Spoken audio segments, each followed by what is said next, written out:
هلو وأهلا وسهلا بكم. النهاردة ده أول فيديو من فيديوهات سلسلة من مستوى B1 إلى التحدث بكل ثقة واحترافية في اللغة الإنجليزية. الفيديو ده يعتبر من أهم الفيديوهات اللي اتعملت على القناة واللي هتتعمل، لأن في ناس كتير جدا ويمكن أغلبنا إحنا واقفين عند مستوى B1 مش عارفين نخرج من المستوى ده. ازاي بقى هنخرج من المستوى ده بقى ونطلع ل B2 C1 وكل مستويات اللغة؟ فده اللي هنتكلم عنه في فيديو النهاردة. أول حاجة خلينا أكون صراحة معاك، لو انت بقالك سنين بتذاكر انجليزي حاسس ان لسه مستواك ثابت عند B1 وبتسمع كتير، فالمشكلة مش في القواعد، هي المشكلة بس في طريقة تدريبك. يعني ايه؟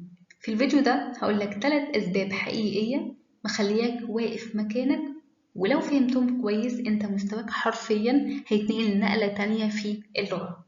تمام؟ أول حاجة، السبب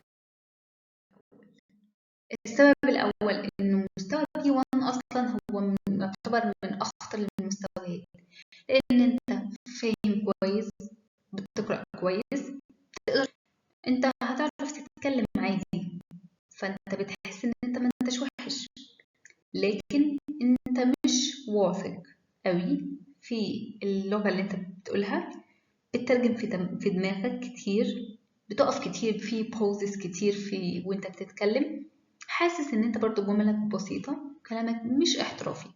وهو ده الفرق ما بين B1 وال Confident English. وده يودينا للسبب الأول، إن أنت بتستهلك مش بتتدرب. يعني إيه بستهلك مش بتدرب؟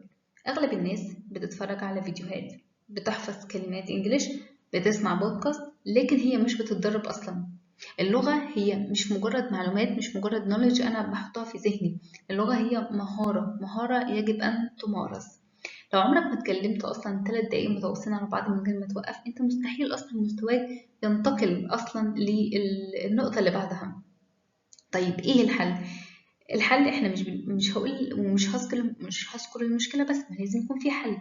الحل انت لازم تبدا من النهارده، كل يوم، واعمل لنفسك كده بلان او سكادجول، ان انت كل يوم 3 دقايق تعمل اي تسجيل صوتي تتكلم عن اي موضوع انت عايزه، من غير تحضير ومن غير ترجمه في ذهنك.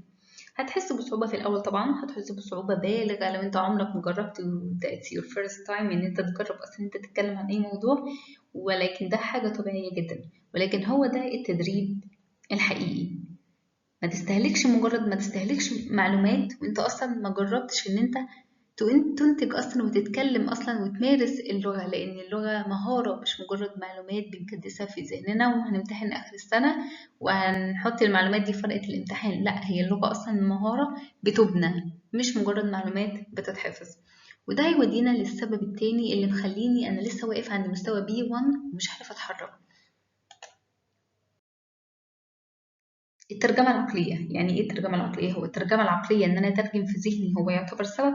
طبعا.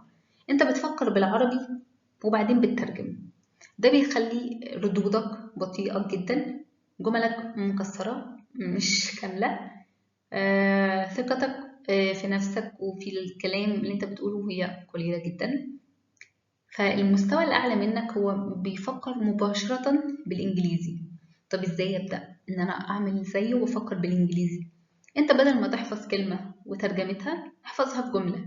يعني مثلا كلمة opportunity اللي هي معناها فرصة. لا، ما تحفظش بقى الكلمة كده بترجمتها، لا انت تحفظ جملة كاملة. This is a great opportunity for me.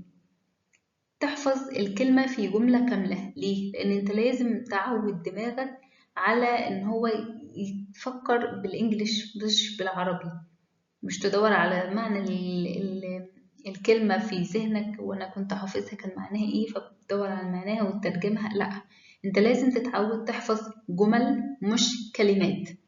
لازم تتعود دايما. احنا ما تعودناش في المدرسة ان احنا نعمل كده، لكن للأسف محتاجين ان احنا نبدأ نتعود لو احنا عايزين فعلا نمو حقيقي وتطور حقيقي للغة بتاعتنا.